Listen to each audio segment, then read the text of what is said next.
हमारे एक मेंबर पूछते हैं कि I am looking for guideline to improve the low EF 35% with the help of exercise. तो लो ईएफ 35% का ये मतलब होता है कि उस व्यक्ति की जो हार्ट की पंपिंग पावर जो है वो कम हो गई, यानी कि उनका हार्ट कमज़ोर हो गया है। तो सबसे पहला सवाल, क्या ऐसे वीक हार्ट की जो पंपिंग पावर है, क्या इसको बढ़ाया जा सकता है? तो इसका जवाब है हाँ। लेकिन क्या ये हर किसी व्यक्ति में बढ़ाया जा सकता है? तो इसका जवाब है ना।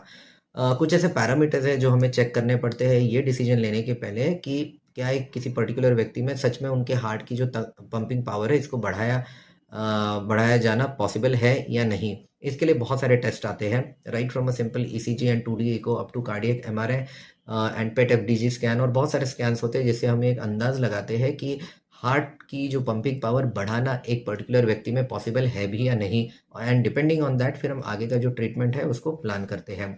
इसको अगर किसी के ये टेस्ट में निकलता है कि हाँ, हार्ट की ताकत बढ़ाई जा सकती है, तो फिर उसको बढ़ाने के बहुत सारे तरीके हैं।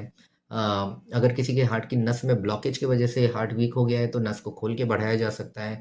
कुछ ऐसी दवाइयाँ भी है जिसको लेने से हार्ट की जो पंपिंग पावर है वो बढ़ाई जा सकती है। अब हम इस पे आते हैं कि क्या एक्सरसाइज करने से हार्ट की पंपिंग पावर बढ़ाई जा सकती है?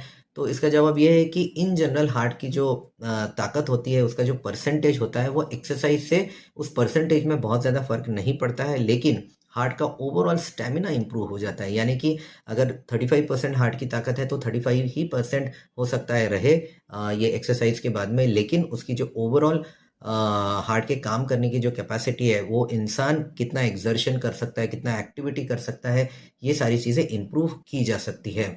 लेकिन ये कोई रैंडम एक्सरसाइजेस नहीं है, इसका एक पर्टिकुलर प्रोटोकॉल, पर्टिकुलर तरीका होता है। ये एक पूरा सिस्टम होता है और इसका नाम है कार्डियक रिहैबिलिटेशन या कार्डियोपल्मोनरी रिहैबिलिटेशन। ये एक्सरसाइज का एक बहुत ही स्पेशलाइज्ड प्रोसीजर है हार्ट के पेशेंट्स के लिए, जिसमें एक ग्रेडेड वे में, यानी कि स्टेप बाय स्टेप वे में उनको अलग अलग तरह की एक्सरसाइजेस दी जाती है।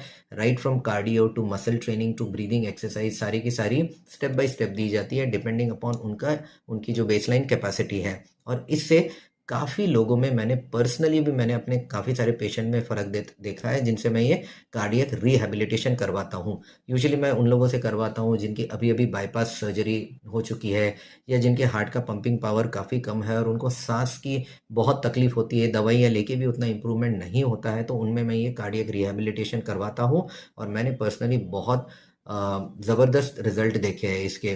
तो आपके डॉक्टर से मिलिए और उनसे बात करिए कि आपके पेशेंट के लिए क्या सही सूटेबल ट्रीटमेंट रहेगा, और उस हिसाब से आप आगे बढ़िए।